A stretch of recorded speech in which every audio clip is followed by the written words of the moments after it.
Welcome to B&H Creators Green Room, and just like a real green room, we're here to spill the tea with some of our favorite creators. When I think photographer and creator, the only one person that honestly comes to my mind is Brandon Woelfel. So I'm so excited to have you on today. Hi, Brandon. Hey, what's up? How are we doing? Good. Honestly, I want to, thank you for your time and for doing this because you've long been a part of the B&H creator community. So Yes. I couldn't do this podcast without you. So thank you. Oh, thank you. Of course. No, I'm super excited to be here today. Yeah.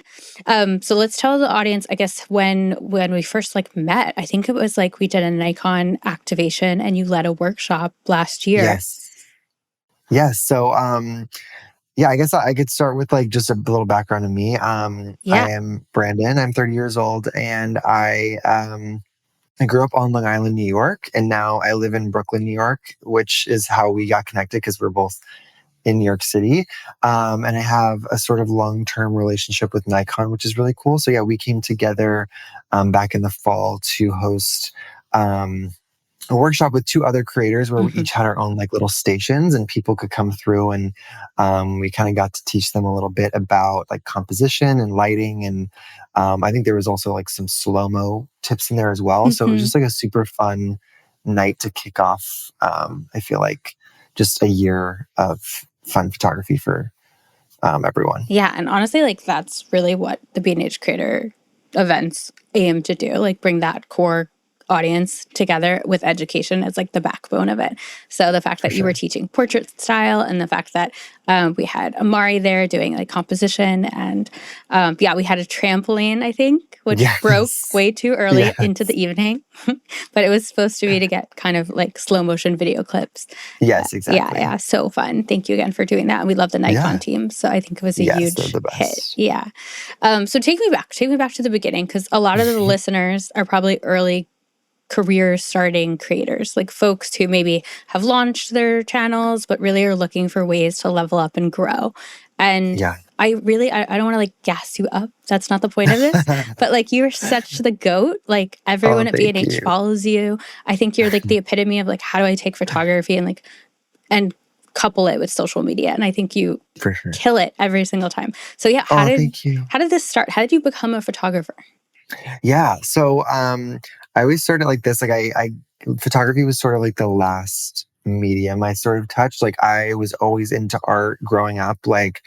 I was taking drawing classes, painting classes, ceramics. I was doing everything related to art that I could, especially in high school. I was super into it. And I kind of always thought that photography was the easy way out in a way, because I was I had no concept of it, and I would just see maybe other people my age or in my class do it. And I was oh, well, they're just snapping a picture and I'm spending 3 weeks on this drawing. And I feel I kind of had this a bad taste about photography when I was getting into art. And it wasn't until Instagram came out that I wanted to dive into it. So I first got Instagram when I was I think I was a senior in high school when it came out. And so But you just made me feel so old. No, me as well. I'm geez. Unwell. But when Instagram came out, something about social media for me, even back then, was super important. I was on Twitter, back in I feel I was constantly just super into new platforms that were coming out, and I really wanted to try it out and kind of take my art in a way and use it for and in a different kind of media method per se. So I dived into Instagram and got really into it. So I went to SVA for computer art. And shout out SVA. Yes, we love them.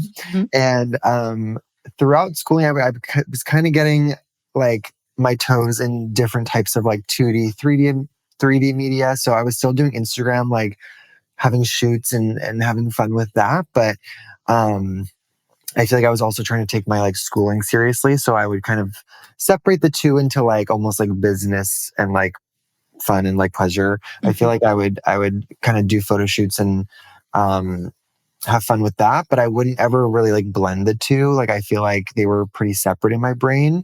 And it was funny because we were still sort of learning the ways of photography. We had a class all about settings, and I took a class all about color and how that sort of comes to be in a photograph, but I wasn't like ever blending the two in my brain. Like I just tried to keep them separate. But when I graduated after 4 years, I was like kind of at this crossroad of like, do I pursue computer art and this 2D, 3D media that I was learning, or do I go the route of photography? I've been building my like Instagram and starting to work with brands. And I feel like when the summer hit, I just was like, I'm just going to take the next few months and try and really focus in on this photography, social media sort of journey and see where that takes me. And from that point, it's now been, where I'm aging us again, but it's been like 9 years because I think I graduated in college in 2016. So I've been freelancing since doing social media since I graduated. So I haven't done anything like, I haven't ever gone to like into an office for a 9 to 5. I've just been doing Instagram, social media, YouTube since. Oh my gosh, that the point. dream. Yeah. Yeah. It's been crazy. That's crazy. I was like doing quick math in my head, and I graduated college in 2010. So I'm just gonna pass away now. No, I'm like, maybe we could just leave like numbers. Yeah, no more numbers. A lady We're never. 2 years old. Yeah, exactly. It's as young as you feel. Yeah, there you go. But obviously, I love that you've been on the journey the whole time, though, because the algorithm has changed every 5 minutes, and 100%. Even the way Instagram was so photo-centric to begin with, and now it is really video. It's really a video platform, just like all the other platforms. How are you adjusting and pivoting? Or like at this point, are you like, no, I'm a photographer and this is it, and I don't have to adjust for every algorithm switch? Yeah.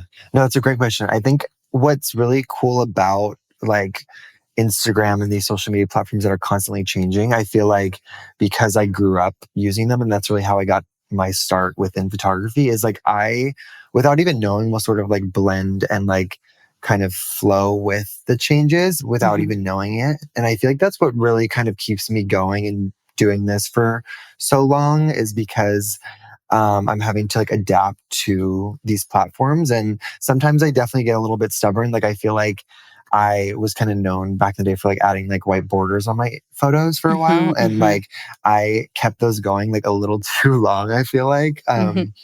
Like they kind of announced like, you know, reels and vertical like 4x5 photos. And I was still like posting square like 4x3s with white border. Like I was like stuck to it. And I feel like it's been really cool to just kind of transition my work with kind of how, again, like these platforms change. And I have really, especially this past year, kind of like dived into reels and video creating as well.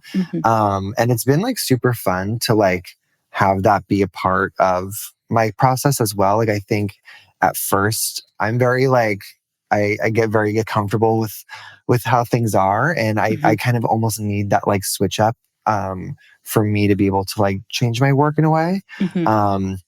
And so, especially when like, even I remember the day when like stories came out, like I was like, oh my God, I have to like do the, like now I have to focus on this. And now it's reels, it's all these things. And it's definitely like a lot as creators to try and keep up with everything. I don't think we should strive to be able to like, you know, people are being like post 5 times a day. Like I feel like I'm still trying to stay true to how my process is, but just kind of pivot in ways where it also works for me. And I mean, you have a massive following. I mean, like, and I think I think it gets attributed to your art. I think that's probably the driving force of like why people are following you.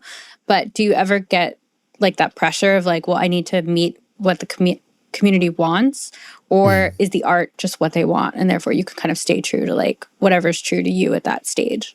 Yeah, I think back in the day, I like talking about maybe like 2015, 2016, I definitely had that mentality of trying to create images that other people and my followers would like. So I would like almost study different like likes that I got in an image and be like, okay, well, they like this better. I should do more of that. And I feel like more recently, especially within the past few years, obviously that's still going to be in your brain. Like I'm not saying that I've completely like kind of washed that away, but I definitely don't care about that as much. And especially with like even talking about like a posting schedule or things like that, I've kind of like completely gotten rid of things like that and just kind of tried to listen to like my body and my brain and see where I'm at that month, that week, even that day, and kind of ebb and flow with the inspiration that comes. Because I feel like if not, you would just sort of like burn out. And I feel like I do see a lot of different like creators like take breaks or do certain things. And I feel like I almost like, even if I do go on like a break or something like that, like I'm never like announcing it. I feel like I'm just like, oh, I'm just this week I'm not going to post as much, and I don't take it too seriously, even though it is my job. I feel like I try to just come like have my inspiration kind of ebb and flow with how I'm feeling, you know? Right. Absolutely. And I think that's so important. Every episode so far of this podcast has been about creators avoiding burnout because it's so real. And I think now it's like going to be a game or something next season where we take a little drink every time someone says burnout. I'm done. To avoid burnout. But it's so true. Like, do you have any pressure when you have brand work though? Because I know you do so much brand work and you can't tell the brand like, well, I'm taking a week off. Or can you empower yourself to kind of put those boundaries in place? I feel like what's funny about my brain, I kind of separate like my personal work and the brand work. And when I'm working for a brand, and I have like a set of deliverables, I really like lock in a way. And I feel like I kind of push all my like personal like work and my test shoots to the side and really just like focus in on what me and the brand are working on in that moment. And I think that kind of helps me in a way too, like being able to work off of a team, because I feel like within this freelance world and me working by myself, like I have people I like bring on as like assistants or like a makeup artist and things like that. But I'm not like reporting to anyone. Like I kind of do everything myself in a way. Like I don't even have a direct like manager. I kind of do everything on the back end myself as well, because I like enjoy it, and it's just what I've been doing and it's been working. And so it's kind of been fun to be able to then transition into these jobs with like a full team and be able to work with them and jump on calls. And it feels more of like a schedule per se. Like I feel like when I was in school, I was kind of scared of having like a real job, like a 9 to 5 or something like that. I always wanted to do like wake up when I want and do all these things when I want. But it is nice, you know, to be able to work with people, have calls with people, and like bounce ideas off of. And I definitely do sort of like separate the two. And I think that's how I try to avoid burnout, I guess, in a way too, is by sort of taking a break on more like personal shoots and tests while I am focused on like a job. Right. And I think so much of like your aesthetic and your style is so, I want to say whimsical. Is that? Yeah, for sure. Yeah. And I think like you're just the epitome of an artist in my mind. You know what I mean? Thank like, you. No, truly. So, and I feel like being a creator is almost, it does become so very business-like. You know what I mean? Because now you're an entrepreneur. You are running this thing that is sometimes way bigger than people really expected it to be.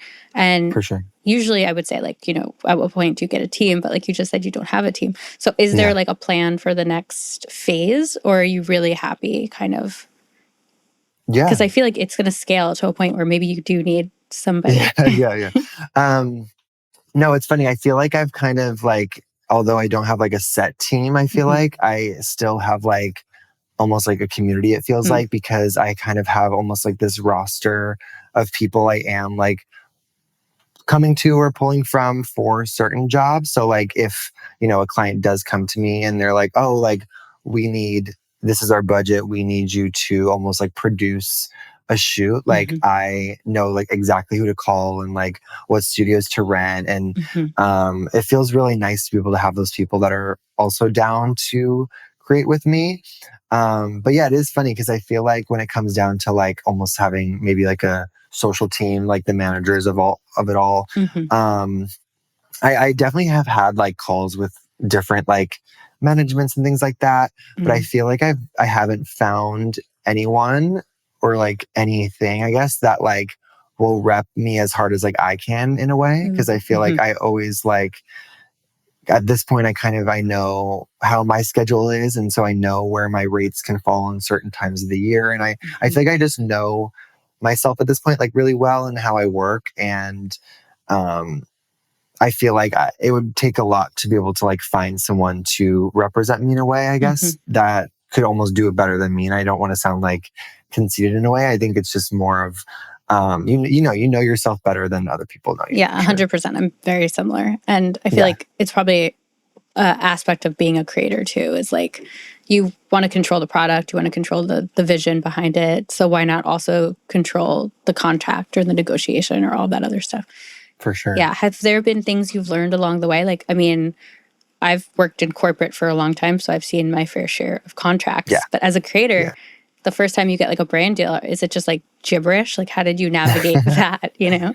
Yeah, it's definitely been a long time coming with like just learning throughout these contracts and these negotiations. And I think more recently I've learned a lot about just like, yes, like a certain number, a certain budget may look really nice, but also think to yourself, like how, like all the time and the energy it's going to take, like leading into that deal. So like if it's, you know, a 6-month thing or like a year-long contract, which I've had before, yes, that like big chunk of money sounds really nice, but just know like that will kind of take you throughout the whole year, and you're going to be putting, depending on what the deliverable is, like you're going to be putting a lot of your time, your energy, your resources into that, and just making sure it's like worth it for me and, you know, for you, if you're doing something similar, to move forward with that. Because I feel like with me specifically, I'm talking more so like renting a space. I'm like having maybe to like pay for a location release and then paying people on the team. So it's like, yes, a nice, again, chunk of money might look nice, but you definitely have to think about where that money's going and divvying it up, and also making sure there's some left over for you and your time and your energy that you're putting into everything. Right. I heard a really great tip one time that said, always pay yourself first. Yeah. And I think, for sure. Yeah, creators maybe don't do that enough, or like don't think through that enough. Cause like you said, like there's so many other parts of it that you have to, you know, are non-negotiable. Like the space is the space, you know, the hair and makeup person is the hair and makeup person, but also like you are a person and you deserve, you know, a flat set rate that you're comfortable with too. Yeah. Absolutely. How do you navigate, like, I guess, advocating for yourself? I mean, at this point, I feel like people are coming to you, they know who you are, they're going to put the respect on your name. But the creators who are like, I'm overwhelmed, I have imposter syndrome, I don't know how to do this. Like, how do you advocate for yourself? And this also might just be good for everyone, right? Like, not even just creators, like people in corporate need to hear this advice too. Yeah, I think it goes back to just like kind of being, obviously it takes a lot to just come up with confidence. But I think that confidence is sort of like learned within the space. Like just the more time and the more shoots I've been able to produce and shoot, the more like, you know, you learn from mistakes, the more confidence you gain. And obviously it takes a lot of time, it takes a lot of trial and error, but when, you know, the longer you do it, I feel like the more sort of confident you get within your work. And not only your work, I feel like your rates as well. So like if a brand is coming to me and, you know, I really want to work with them, but they can't like maybe meet where I'm at, like I will just at this point just walk away from what that looks like, because I know like what I have to offer in a way. So I think it's all about just like getting to a point where you don't always have to feel confident in your work, but knowing that you have your work out there at least for people to see and can relate to what you're able to produce. Right. That's such good advice. I love that. And you've also been doing a lot of other types of projects now too. Like every time I go to these trade shows and Nikon has a booth, you're there, front and center. So do you love being at panels? I mean, you were at Build, you've done a bunch of other things. Is that like the next stage in your career too? Like, could you teach? Is that on the radar? Yeah, for sure. It's funny. I feel like these conventions have been super interesting because it's been, you know, you're teaching live, and when you take that and you compare it to like a YouTube video or something, it's like there are so many different cuts. Like if something goes wrong, you could just simply cut that, no one will see, and it feels very polished in a way. But it's been really fun to like almost take down those walls. And I've done like a live shoot at like the Nikon booth in front of like I don't know how many people, but and it's just like, you know, I'm shooting and I'm like forgetting that there's people watching. And it's definitely something I'm sort of getting, like dipping my toes into and getting used to, but I definitely want to improve and get better at it. And I think that's just really what's really fun about photography is there's so many like different pathways you can take. And even though I have been doing freelance work and photography for like over a decade now, it's like I'm still being introduced to like new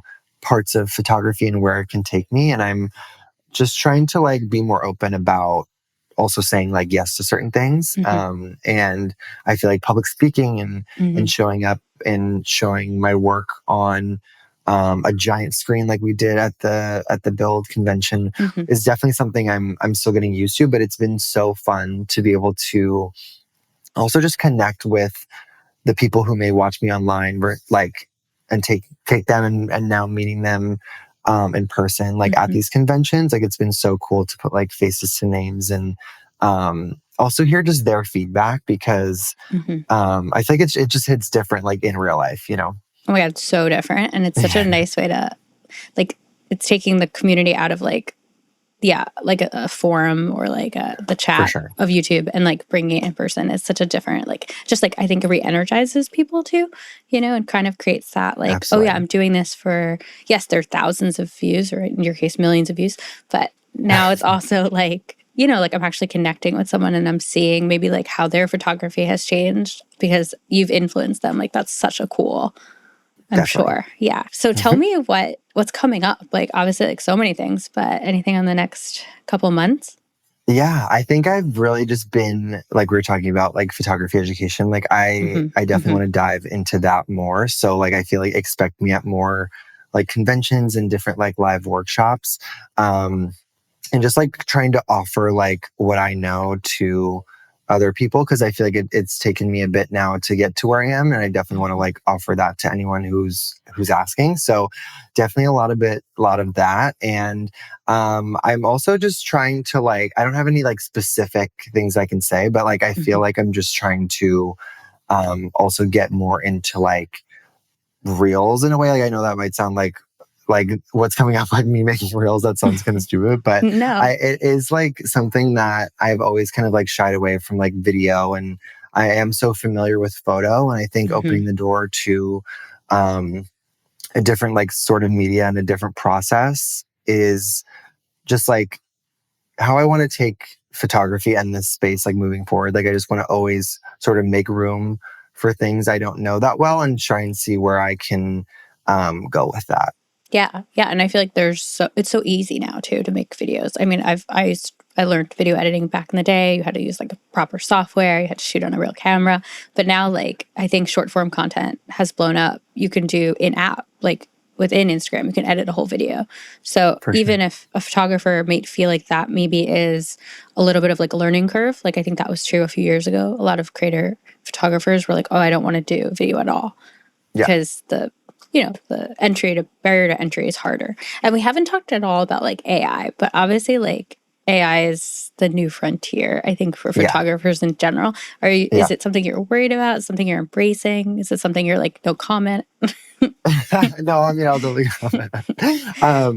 I think for me and photography, I use it in a way where I like speed certain things up. Like if I am expanding a background, if I'm like trying to maybe change, like extend like a forest, like upwards, like I'll use it for things where like in an end result image, you wouldn't like even think about things being AI because it just seems natural. So I think that's how I use it in my process. Like I like to use like generative fill in Photoshop. I feel like that's a really helpful tool.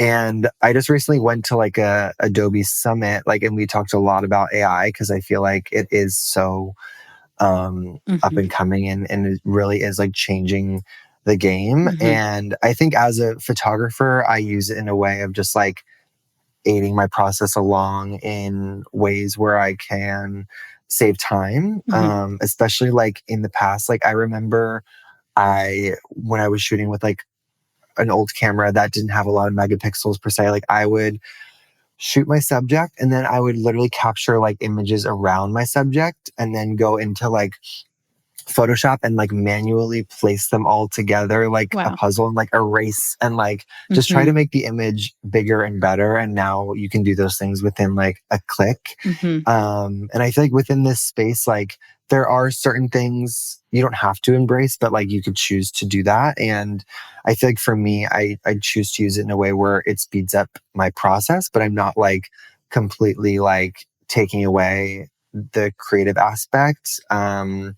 And that's what's really cool, I think, about also shooting subjects is if you're going to use like AI in a way along with like a person, I feel like AI is not at the spot where like it can replicate a person. You know, it's getting there, like, which is like a little scary. But I think that's what's really cool about like portrait photography is that it's still like that raw person, but maybe elements, again, like expanding the background or cleaning things up can be you know, you could save time with that. Right, for sure. Right. That's such a good tip. Yeah, yeah. I was going to say, mine's my therapist. I don't know if you have been telling ChatGPT everything. Yes, but 100%. Do not recommend, actually. Yeah, I know, because then it just feeds you what you want to know. Yeah. But I know, for me, like, also, I am definitely not the best writer. And so I will, like, sometimes use it for cleaning my work. Because I never wanted to, like, use it for, like, everything, especially with, like, the impacts of like energy and all of that. Like I'm trying to be mindful of things like that. But I think when it comes down to just like taking my words and like still being true to me, but just kind of cleaning it up and making things move a little bit faster. And like I said, like I don't have a whole team around me. So sometimes it is nice to be able to use these tools that do feel like a team member in a way. So like if you're someone like me who it's maybe just you behind the computer, to behind the camera, like you know, you could take advantage of certain tools to be able to make your workflow a little bit faster, just being mindful of the end result product and never like just copy pasting whatever it says, throwing it in an email. Definitely wouldn't suggest that now, because I think there are like key little things now that you can sense are AI, like especially within writing. There's like the long dash that ChatGPT always uses, and like just the word flow of it all, like you can kind of tell. So I wouldn't recommend that. But if you want to maybe take what you wrote and sort of clean it up like once in a while, like, I mean, you know. No harm, no foul. Yeah. I agree. I think it's about like speeding up your existing workflows, not like giving up workflows or changing or using a shortcut. Yeah. Exactly.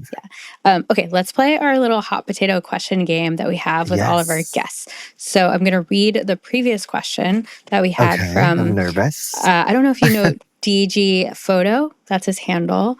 But yes, it sounds really familiar. Yeah, you probably do. You probably follow each other. He's a portrait photographer who like shoots on the streets, and he like captures the BTS for TikTok. So he'll like go up to strangers. Yes, of course. Yeah. David, he's so sweet. Sometimes the usernames and the names don't match, but yes. Yes. Okay, so this is from David. David asked, if you could do content with someone in the present or the past, who would it be? Oh, I feel like for me, like I really want to also get into like more, I guess like celebrity shoots or like press shoots for different like movie junkets or things like that. So I feel like I would try to pick like maybe a celebrity to be in front of the camera. Yeah. So I don't know, maybe I would go with like Billie Eilish or someone that is like doing really cool work in like a different sort of like genre, and like also knows how to like move in front of the camera too, because I feel like I'm definitely not the best when it comes down to like posing. So it would help also to have someone that kind of knows what they're doing, but just like in a different way. Yeah. Oh my God, a Billy Brandon collab is something I need right now. I like that name. The names sound good together. So I feel like maybe, hopefully. We're going to at her and see what she's doing later. Okay, I love that. And then if you could ask our next question, and again, you don't know who the guest is, it's a surprise, but it could be anything on their kind of content creator journey, or you can get deep with it, or, you know, keep it fun. Yeah. Okay. So I would ask them if they had like, and they could choose whatever camera and like lens and gear they want to use, but I guess what kind of light would you bring if you only had like one light to bring with you, like for everything and like every shoot? Oh, I love this. I love this. And I hear Profoto sponsoring this episode as we speak. Yeah.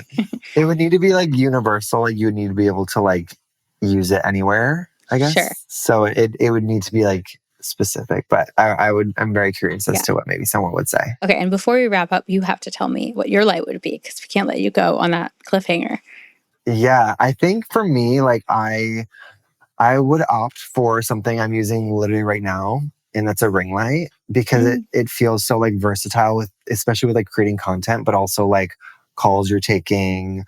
Also, like I'm using it in a studio for like hair and makeup. Like it's so like versatile, where one time I've used it at a shoot for hair and makeup, and then like I transitioned it into like lighting my subject like on the shoot. Oh, wow. So, and like one that like also you can charge, but is like battery operated, you can like unplug and bring with you. I think for me would be portable, iconic. Easy, light, genius. Yes. Okay, well, thank you so much, Brandon. This was such a great episode. Can you tell everyone where to follow you if they're not, if they are behind the times for whatever reason? Thank you. Yeah, you can follow me anywhere, like Instagram, YouTube, Facebook, TikTok. I'm at Brandon Woelfel. On TikTok, I am at Brandon_Woelfel. But if you search my name, you'll find me, and then we can chat. And thank you so much, Brandon. I really appreciate your time. I hope everyone follows him if you're not. And make sure to follow us at bh.creators on Instagram and bhcreators on TikTok. Until the next time, thank you.